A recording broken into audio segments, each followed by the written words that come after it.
I'm really happy to introduce my guest expert for this session. It's a little bit belated for the mindful habit of reducing or adjusting your caffeine level, because I really wanted to challenge the caffeine culture and the fact that I feel that caffeine is promoting that go, go, go culture, which doesn't allow us to actually rest and be and find that space in our busy days to actually connect with our natural energy levels.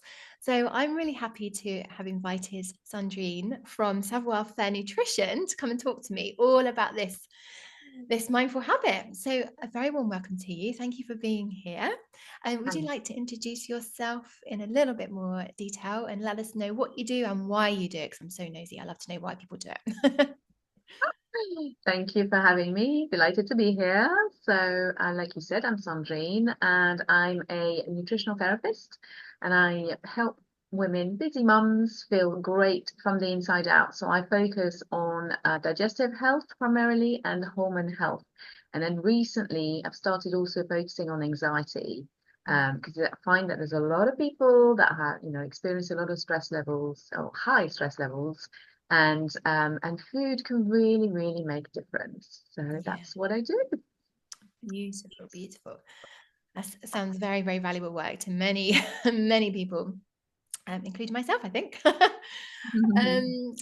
we're talking about reduced and adjusted caffeine. So why is this so important from a Right. So nutritionist point of view? yes, from a nutritional point of view, caffeine has it has a big impact on our stress hormones, our adrenals, that are producing cortisol when we feel stressed. And so if your body is already producing cortisol because you've got a busy schedule and you've got to be, at school and at work and doing all these different things, drinking caffeine is just telling your adrenals to produce even more cortisol.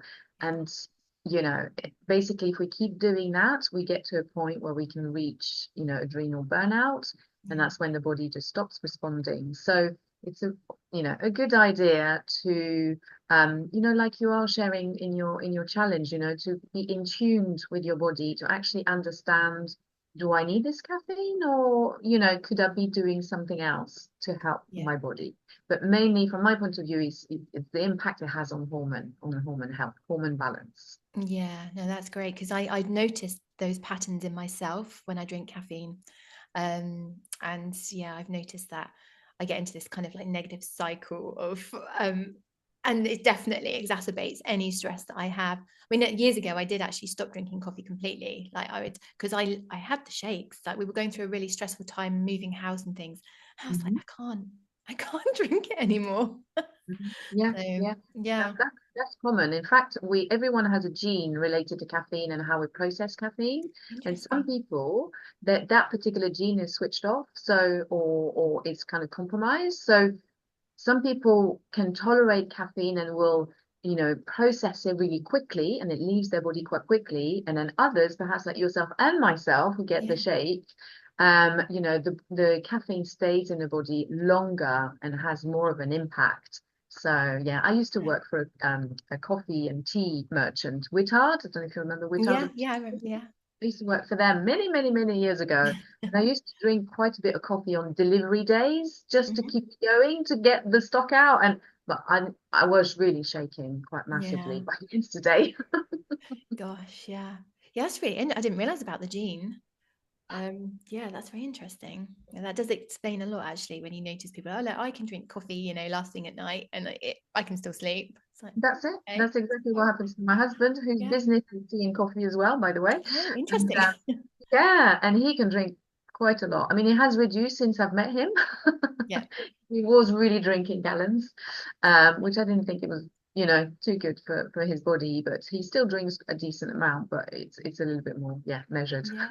Interesting. Yeah, my husband's a big, big, big coffee drinker as well. I'm trying to get him to cut down, but he has to make his own decision at the end of the day. It's, And he is, I find that when we as mums, we lead by example, eventually things filter through. Like something I said to him nutrition wise, like years and years ago, that would help him to do with tomatoes and eczema.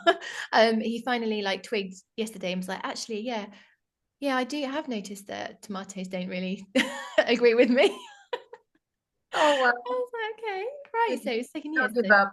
Everyone who's watching, do not give up on your partners. It will filter through at some point. eventually, in their own time, in their own time. Yeah. So fantastic. So we know about the importance of this, creating this mindful habit of just, I mean, it doesn't, I'm not talking about like major changes. I'm not saying like go cold turkey on, unless you think as a nutritionist that's a good idea. But for me, from like, it's about making really small changes to your lifestyle, just to optimize your lifestyle, and to, you know, to connect with your natural energy and not feel so stressed and be able to sleep better and that kind of thing. So how has this mindful habit impacted you?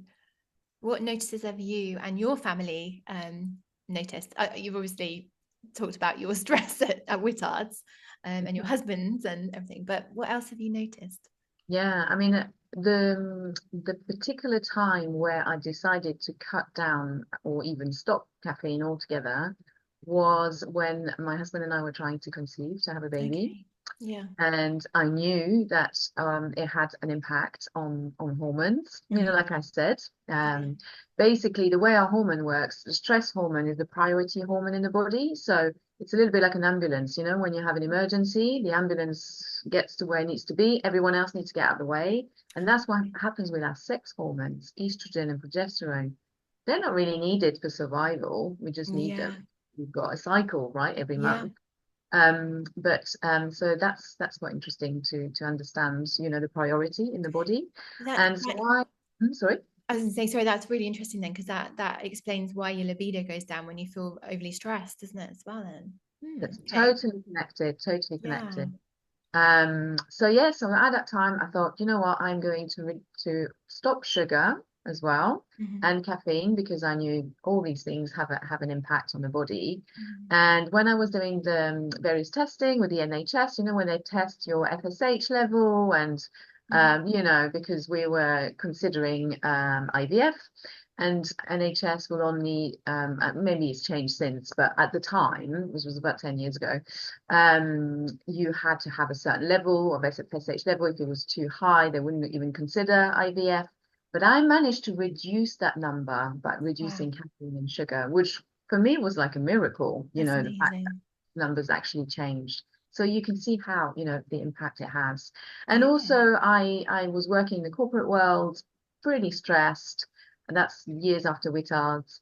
And I had kind of reached burnout, really. I did Yeah. sort of like a hormone test, and it was black and white on paper. It was telling me that my hormones really needed rest. Yeah. Yeah. And one of the recommendation was to cut out caffeine. Okay. And then since then, you know, I have felt so much better. Like my cycles has been more regular and things like that. So when you really feel the benefits, then you know you just look at things in a different way because you know how it affects you. I love my coffee. I have one Yeah. coffee a day, but it's a decaffeinated one. It's a real Mhm. coffee, but it's a decaffeinated one. And then occasionally when I go on holiday to my parents in France, I'll have a full caffeinated one, you know, because I know I will tolerate one a day, Yeah. but that's it. The rest is definitely decaffeinated. So that's how, you know, it has Yeah. impacted me. Yeah. That's amazing. And have you noticed that it has an impact on how you parent as well? Oh, definitely. I mean, gosh, if I was relying on coffee, you know, for energy, then, you know, I'd have a lot less patience with my daughter. Mm. And she has special needs as well. So we need to be extra patient. Yeah. So, you know, the fact that I get up in the morning and I'm, you know, there's so many people that say, I need that first drink, right? Yeah. Yeah. To even function, you know, and the fact that I don't do that anymore and I haven't done for years, it feels like you know you're free, you know, you just you know Yeah. you're following your rhythm. It just feels fantastic. So but yes, it has a big impact on parenting for That's sure. Yeah. amazing. Yeah, I mean, I've noticed my from my own point of view. I mean, I don't. I I live off water actually, pints and pints of water. But I always have like at least half a pint to a pint first thing in the morning, and and I've really noticed a difference. I feel a lot more clear-headed from not having that coffee first thing in the morning, and which means that the school mornings go more smoothly as well. And I think it's like probably a mindset thing as well. It's like, if you absolutely need that coffee because you're going to be a dragon if you don't have it, you're going to be a dragon if you don't have your coffee. Absolutely. And you know, when people come into my clinic and they say to me, please, I want to keep my morning coffee. Do you know what I say? I say, of course you can keep your morning Yeah, coffee, because people are really attached to these things, it's a and ritual, isn't it? it is a ritual. And actually, one coffee a day is fine. You know, it's when they say, oh, I also have one at 10 and then one at 12 and then one at 4 o'clock in the afternoon. Then we kind of go, okay, you know, Yeah, let's try and reduce a little bit. But that morning one, there's usually a one a day that's really precious. And I'll never say don't have that one. You know, that's yeah, up to them. They can decide absolutely. to do that. Absolutely, yeah. I was challenging last week though. Maybe just like, extend it, like, push it back by 10 minutes, half an hour, see how you feel. See how it feels. But yeah, I'm Exactly. also very big believer in, you have to make those decisions for yourself. So Yeah, for yeah, sure. has to feel good to you.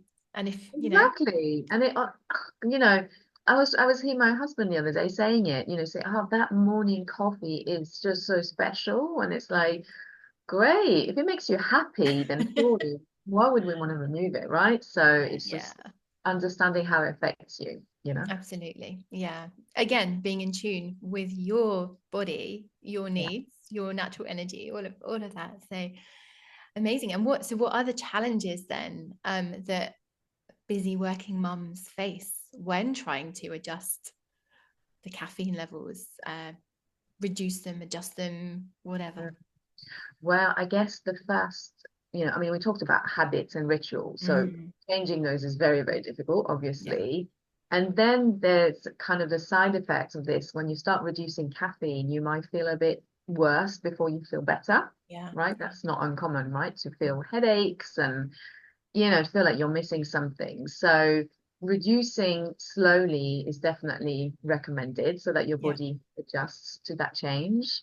And then it's finding alternatives that could be a bit tricky as well, right? yeah, So, you know, sometimes I do recommend to go on to something like green tea, which has some caffeine, but less, and it's not, yeah, you know, doesn't affect people so much. So it's a good kind of, you know, people like that, obviously. It's very different, a very different drink. But anything that has maybe another type of hot drink that has no caffeine in it. You know, these days you can get chicory coffee, which I yes, drink.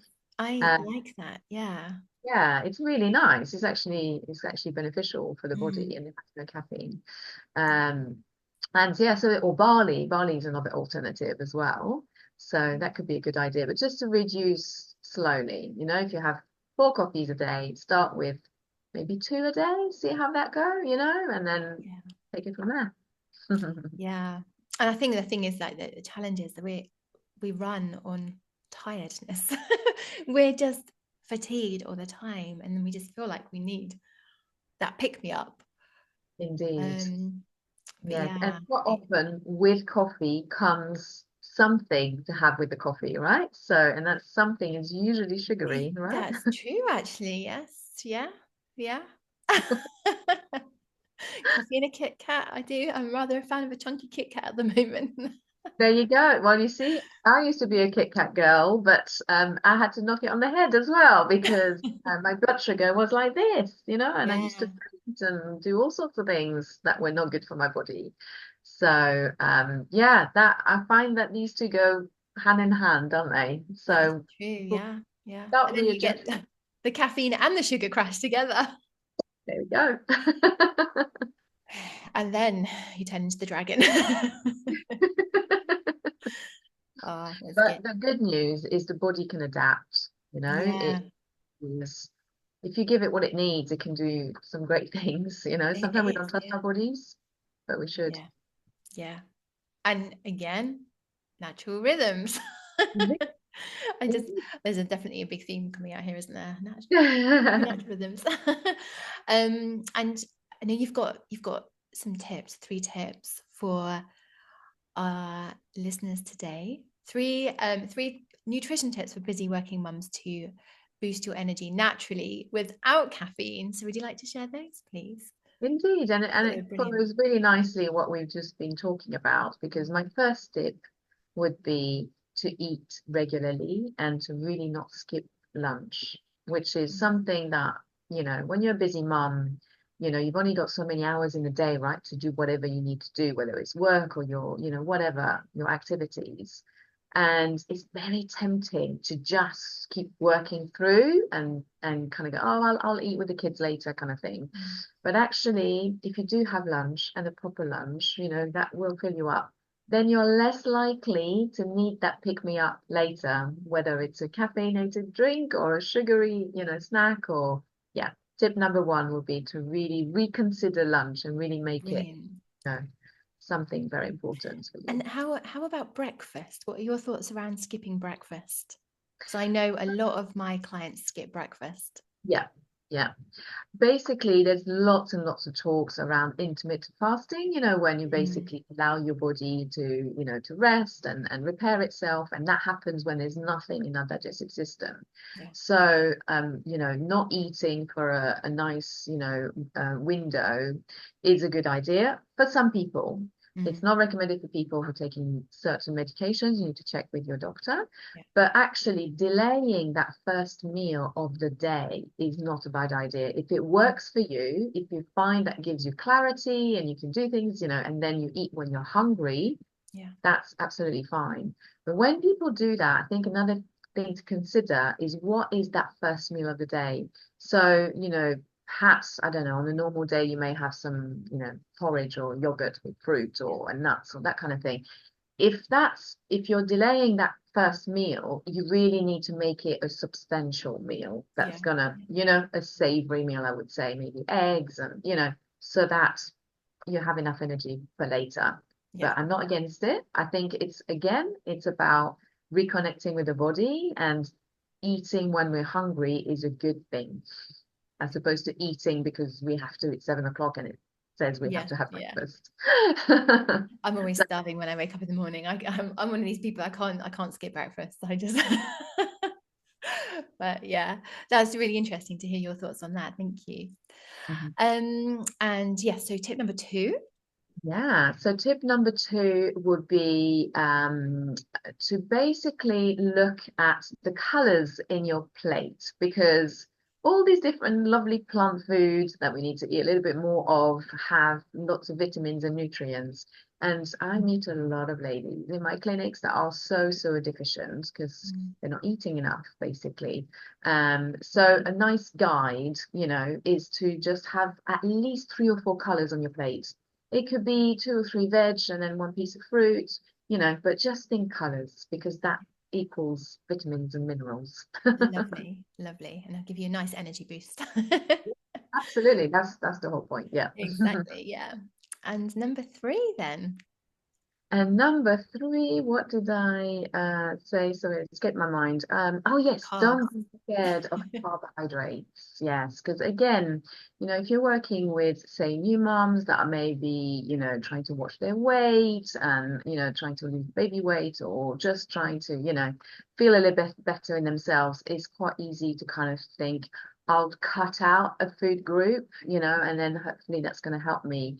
But actually, when it comes to energy, we need some whole grains because we get B vitamins from whole grains, and B vitamins are the energy vitamins, really. Mhm. So to have a slice of brown bread with whatever you're having at, with your lunch, if you're having eggs or whatever, it's totally fine. Having a bit of rice, a bit of quinoa, a bit of, I'm a big fan of buckwheat pasta and that kind of thing. It's Yeah, all good. So yes, don't be afraid of carbs. We need some. And also you get carbs from all the root vegetables. So like your sweet potato and yeah. parsnip, carrots, all of these are good. So yeah, please don't forget those. Lovely. Oh, that's great. Yeah, there's a real stigma around carbs, isn't there, these days? I don't eat carbs. Yeah. No. Yes, we need some. I had a client who came to me. She was vegan Mm. and she was eating zero carbs, and she had Really? endometriosis and other issues, and she felt so flat that she had zero energy. And the Mm. first thing I asked her to do is to reintroduce carbs, and literally it was the root vegetables. That's Yeah. what she reintroduced. And the following week, she was feeling so much better already. It was Wow. unbelievable just by doing that one change. That's amazing. And it's not So, even, yeah, it's not even a huge change, is it? It's just like that one little tweak that we were talking about earlier. So, ex- so and many different things. that's kind of how I like to help people, is to find, because I know everyone is busy and they don't have the time to research all these things and prepare fancy meals. And so I help them find the one or two things that are going to make the biggest difference to Yeah. them. Yeah. And yeah, and then obviously when that change starts to happen, then it's motivating, isn't it? You then want to do a bit more. So it's Exactly. baby steps, just like what you're suggesting. Yeah, exactly. Yeah. It's fantastic. It's powerful, isn't it? It is these like small steps for big changes for everybody, not just yourself, for the family, for the wider community, for the everyone you meet. So yeah. So that's 3 tips. That's fantastic. Thank you so much. And do you have any last words of wisdom today? Mm, I know you do. You're very yeah. wise. Lots of word of wisdom, but one for today would be to, when you're putting a meal together, and just to try and eat as much real food as possible. Mm, And when I say real food, is foods that come as, naturally, not out of a packet, yeah. basically, because they're more likely to be nutritious, and there won't be any added ingredients to them. And if you do go for a packet, just look at those list of ingredients, because they're probably things that you can pronounce, which probably means we shouldn't be eating them. That's a That good rule, isn't it? Rule of thumb there. You can't pronounce it, don't eat it. And I totally get that, when we're busy, we need shortcuts, and I'm all for shortcuts, but Mhm. there are some options out there that are still real food, but with limited added ingredients. So going for that is a good, and again, another good baby steps. Yeah, it's amazing. I'm going to say what we were saying off camera actually about my experiences. Like we were saying about being short of time, Mhm. and I like cooking, and I like cooking from scratch. And I don't cook everything from scratch by all means. Like I do use packets and tins things sometimes, or a jar Yeah, now and then, whatever. so do Um, I. but I do enjoy like serving up a healthy, nutritious meal onto a plate. I get a buzz from it. And what I've learned over the years is the times when I have been really lethargic, when I've been really exhausted, reaching for the caffeine, reaching for the biscuits, and feeling like I haven't got time and energy to cook, and I'm ordering a takeaway or I'm getting the microwave meals or whatever. What I've learned is that actually, by the time you've made a choice on what you want and actually waited for the ping and for like the whole family, 5 minutes per person, or like waiting for that delivery, you could have cooked something really simple, like a quick stir fry, or so I don't know, something really quick. So It's that's just true. my little extra things when we're reaching for those things that sugar, caffeine, and fast foods. Not always Yeah. that fast. And I guess the key thing around that is to have these ingredients in the house that you could just put together in a few Yeah, minutes. yeah. I do share a lot of, really quick recipes that people can do. And I'm a massive fan of Merchant Gourmet pouches, you know. Okay. Yeah. Yeah, they're more expensive than if you were to cook those ingredients yourself. Yeah. But, if you need to go down the convenient route, this is still wholesome, Yeah. and it's just allows you to cook a meal really, really, not even cook it, it's half of it is cooked actually, it's just Yeah. reheat it. Yeah. And it's really, really helpful. So yeah, I'm all for shortcuts, definitely. Brilliant. Great stuff. Well, I'm going to put your contact details in the notes, in the show notes. Do you have anything else you want to share about your work at the moment? What's what you're I working on that you want to share? Yeah, if that's all right. Yeah, of Yes. course. I'm running a little challenge next week. It's more like an event, it's really not a challenge, but around immunity. So it's called Fire Up Your Immunity. And basically, the idea is just to share some really easy tips or what kind of everyday food should you be eating a little bit more of to help, your body survive the winter season. So if anyone is interested, it's a 3-day event. It's in my Facebook group. And the way it will work is I will share a 3-day meal plan with some breakfast ideas, lunches and dinners. Obviously, you don't have to do everything, but you could do like one a day of these suggestions. And I will be live in my Facebook group at 1:30 every day during those 3 days, sharing specific tips to help boost our immunity. So if anyone is interested, you're more than welcome to join I me. am. That sounds really fascinating. I think sometimes it's just knowing what to cook and the inspiration. And, Exactly. I spend hours pouring through like BBC Good Food and stuff like that, like looking for inspiration. But yeah, that sounds great. Yeah, Amazing. Amazing. lovely. Well, thank you so much for joining me today and chatting to me about reducing and adjusting our caffeine intake. It's been really interesting. And just to give a different twist on, Mhm. just boosting our energy. It's Mhm. there Yeah, are other ways. There are other ways, ladies, not just the coffee. Even though exactly. I am guilty, I fall into the trap sometimes as well. But I managed to claw myself back out. So That's okay. We're human beings, aren't we? So, and life precisely. gets in the Yeah, way sometimes. So it's okay. exactly. And Yeah, being kind to yourself is important, isn't it? absolutely. Yeah, that's lovely. Thank you so much for joining us. You're Take care. welcome. Bye. Okay.